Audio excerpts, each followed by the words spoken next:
भारत की आज़ादी की लड़ाई में कई वीरों ने अपना बलिदान दिया, लेकिन कुछ नाम इतिहास में अमर हो गए। उनमें से एक थे शहीद भगत सिंह, एक क्रांतिकारी युवा जिसने अंग्रेजी हुकूमत के खिलाफ आवाज उठाई और अपने बलिदान से देश को आज़ादी की राह दिखाई। भगत सिंह सिर्फ एक क्रांतिकारी नहीं थे, वे एक विचारक, एक लेखक, एक कवि और एक महान देशभक्त थे। 1907 में पंजाब के एक छोटे से गांव में जन्मे भगत सिंह ने बचपन से ही ब्रिटिश शासन के अत्याचारों को देखा।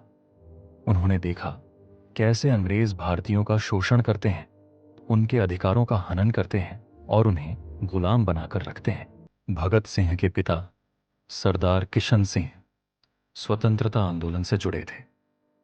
घर का माहौल राष्ट्रवाद से ओत-प्रोत था। उन्होंने महात्मा गांधी के विचारों से भी प्रभावित हुए, लेकिन हिंसा के प्रयोग को भी सही मानते थे। भगत सिंह एक कुशल व्यक्ति, लेखक और कवि भी थे। उन्होंने कई लेख, निबंध और कविताएं लिखी, जिनमें उन्होंने ब्रिटिश शासन की आलोचना की, भारतीयों को जागरूक किया और राष्ट्रवाद को बढ़ावा दिया। उनकी लेखनी में क्रांति की ज्वाला स्पष्ट रूप से दिखाई देती है। भगत सिंह ने विदेशी साहित्य का भी गहराई से अध्ययन किया। रूसी क्रांति ने उन पर गहरा प्रभाव डाला। उन्होंने मार्क्सवाद और समाजवाद के विचारों से भी प्रभावित हुए। भगत सिंह क्रांतिकारी नेताओं जैसे लाला लाजपत राय और चंद्रशेखर आजाद से प्रभावित हुए और हिंदुस्तान रिपब्लिकन एसोसिएशन से जुड़ गए।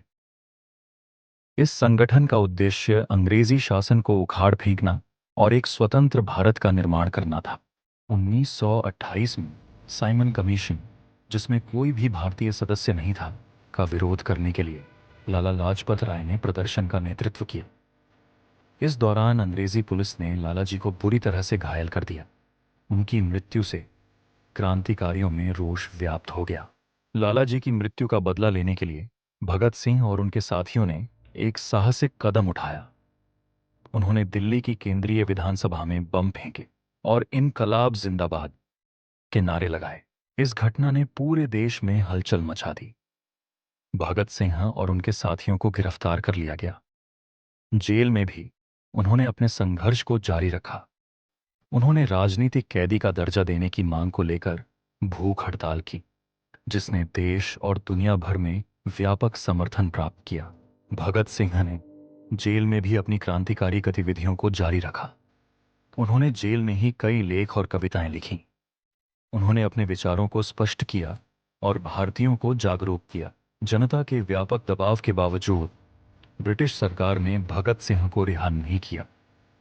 23 मार्च 1931 को मात्र 23 वर्ष की आयु में उन्हें फांसी दे दी गई।